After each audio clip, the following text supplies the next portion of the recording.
Hi, it's Tara Green, and I wanted to talk about the U.S. Inauguration Day, January 20th, and the astrology that's going on there. You're probably going to get interference actually on this screen, but I hope you can see it okay. I'm not sure what I can do to kind of stop that. Kind of stops for a second there, a little psychedelic there, right? All right, so the sun has entered Aquarius late at night on the 19th. So it seems that during the inauguration, the sun is always at 0 degrees of Aquarius, which is the sign of revolution and change and higher thinking. So hopefully, that is where we're going. Now, the planet Saturn is connected to the sun. So this is a very serious, very karmic, heavy, responsible, mature. Of course, Joe Biden is a much senior president. I don't expect him to last out his presidency if he even gets in. There's a lot of clouds of secrecy. I'm not a conspiracy theorist, but it's just because of the nature of what's going on in the planets right now. Okay, so as you know, speaking of all that, the planet Neptune is at 18 degrees of Pisces, and it is actually squaring still the north and south nodes of the moon. Now, the south node is on here, but the north node is not, which is a bit weird. But the north node is at 17 degrees of Gemini right there in the second house. So this chart is set for Washington, D.C. at almost noon, a few seconds away from noon.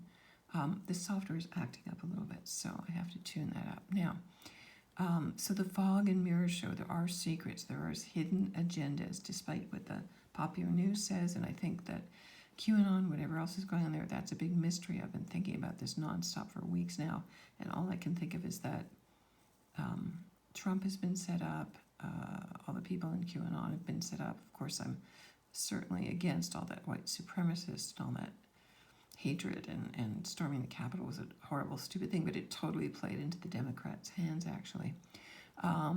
Jupiter is conjunct Saturn, so again, this is the beginning of this Aquarian age, Jupiter bringing higher thought and truth and justice and open-mindedness, hopefully, as Saturn restricts it. So even though, they were all ballyhooed as being the great optimistic age of Aquarius, whenever Saturn's involved, it's the place we're being tested and held back and limited, and there's obstacles, and things are not going to move forward as fast as you think. And so really Saturn in Aquarius is just setting kind of a physical, in a way, even an air sign foundation, because nobody really knows when the age of Aquarius starts. But anyway, it is the age of group organizations and freedom of speech, which we're seeing a lot of people are having their freedom of speech taken away. Of course, hatred speech is not tolerated, but freedom to speak should be allowed. Now, Ceres, the Great Mother, is also conjunct Neptune, so we have to think about spiritually connecting with our dreams, with our higher self, with the unconscious, with the collective unconscious, with healing, with compassion, great compassion. It is a testing time, big time. Those nodes of the moon are huge karmic tests. So Sagittarius represents higher law, justice, native people, indigenous people, truth, honoring the truth, honoring declarations, people who speak the truth. It is very hard to tell who's telling the truth or not, and that is totally Neptune squared the nodes. And so we're all under this kind of blanket. I'm not sure what people are channeling these days or where they're channeling from. I've just had these big questions on my mind, and I have to trust my spirit guides. So my sense is there is some interference outside from some other galaxy, as well as there's some really positive energies coming in as well. I know that's going to sound all woo-woo. Now, Pluto, the planet of the plutocrats, of control, of power, of secrets, of money, is at 24 degrees of Capricorn up there at the midheaven, which is the highest point in the world. And so here's Pluto going. We're going to flex our shadow muscles. We're going to feel like we conquered the dark side, when in fact, even though there is good and evil, the supposed good guys are not entirely good, and that is my point here. We can't lose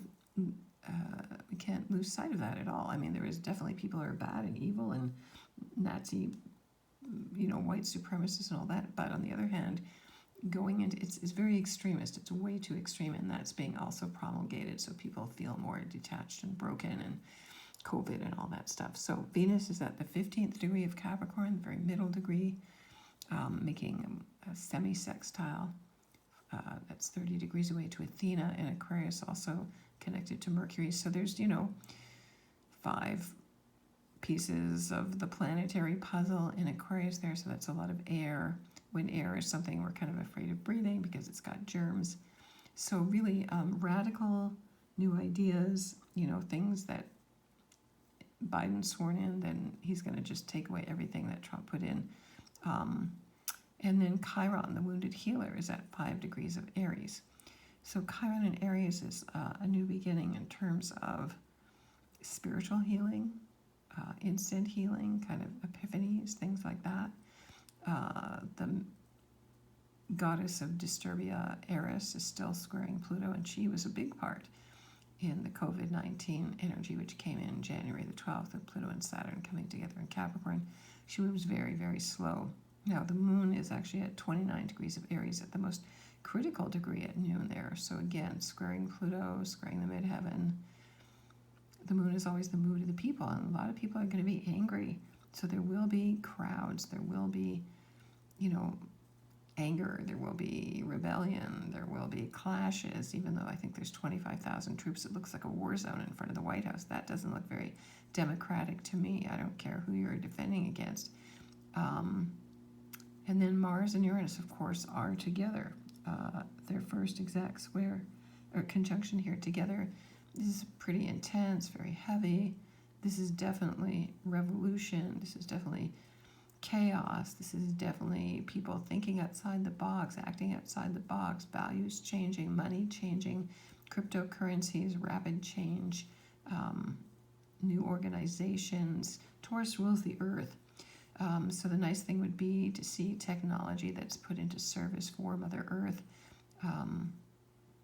Climate change is obviously happening. I don't believe that it's all man-made. I think a lot of it is due to the sun's solar minimum cycle, but we still need to take care of our pollution and where we're out of balance. And if anything, the environment has improved a lot because the world has slowed down. And I'd like to see more studies about that, and to try to keep certain aspects at a minimum, because people will definitely be working from home online, which is a very an Aquarian thing, which is also Mars and Uranus. I think people are going to get used to that. There'll be less driving of cars, and again, Amazon things being sent by drones and whatnot is going to be much more popular even. Now, Lilith is also in the mix there with Mars, Uranus, and Taurus. So she's, when she hasn't been treated like an equal, she likes to get revenge.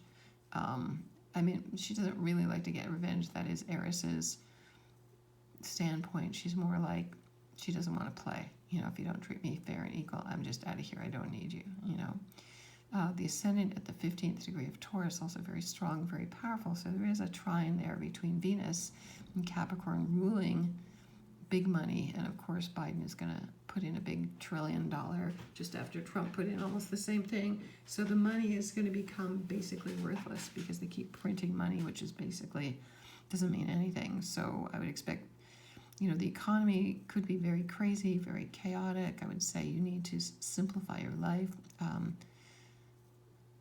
Pay off your debts if you can. Just try to live a simpler life. Not because of some Marxist socialist ideal that you're going to have nothing and be happy. That's not what that's about at all. We have Sedna there also at 27 degrees of Taurus, trining Pluto in the midheaven. She's the goddess of the seas, the unconscious. She has a very heavy story in Inuit mythology. Her father threw her over his canoe into the ocean and then chopped her fingers off, and she tried to climb back in. So it's really the rejection by the patriarchy of the divine feminine who sinks to the bottom of the ocean and accepts her death. And then her fingers become all the animals of the sea, the whales, the seals, the narwhals. And in a sense, it's a very beautiful story. She's not very happy, and any hunters who want to appease her to get the food from the ocean must brush her hair. And so there's always, the metaphor is always about nurturing and taking care of the divine feminine of Mother Earth before you take anything from her. And of course, we're so out of balance with our relationship to Mother Earth, and that really needs to be repaired. So I think we really need to think think about Sedna. Hygeia, the goddess of hygiene. She is there at the bottom of the chart. Everything's pretty much in what they call a rare bowl shape, where all of the planets are basically, in there from Sagittarius, Cap, Aquarius, Pisces, Aries, Taurus. They're only in one half of the zodiac.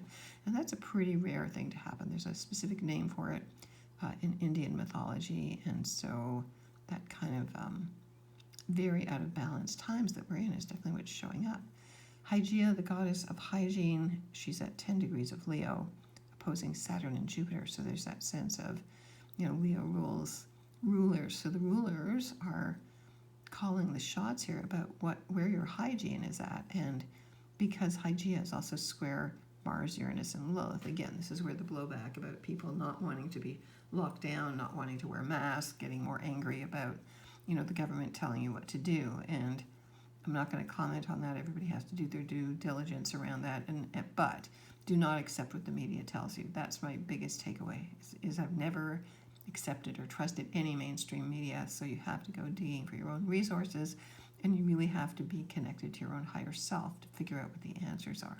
There's no outside authority that should tell you what to do. And for me, that's really the message of 2021, which reduces to number 5, which is the symbol of the Pope or the High Priest, which for me is about every individual having their own connection to the divine, to their higher self, to their holy guardian angel, and speaking that truth and not having any intermediary, not the Pope or Rabbi, an imam, not any outside authority speak for you, because you can get your information directly. Pagans, that's what pagans are all about. That's what you're all about, getting your information directly from your own higher self,